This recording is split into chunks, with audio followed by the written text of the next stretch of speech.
হরে কৃষ্ণ। সকল বৈষ্ণব ভক্তবৃন্দের চরণে আমার প্রণাম।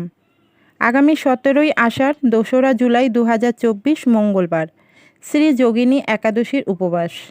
পরদিন 18ই আষাঢ় 3রা জুলাই 2024 বুধবার ভারতীয় সময় অনুযায়ী সকাল 5টা হইতে 7টা 3-এর মধ্যে একাদশীর পারণ।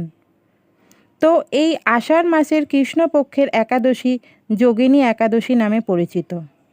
একাদশীতে পঞ্চ রবিশস্য বর্জন করতে হবে, যেমন 1. ধান জাতীয় খাদ্য, 2. গম জাতীয় খাদ্য, 3.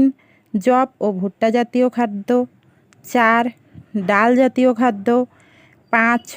তৈল জাতীয় খাদ্য খাওয়া যাবে না। একাদশীর উপবাস ও সময় মতো পালন করলে সর্বপাপ কর্ম থেকে মুক্তি পাওয়া যায় এবং অন্তিমে ভগবত ধাম প্রাপ্ত হয়।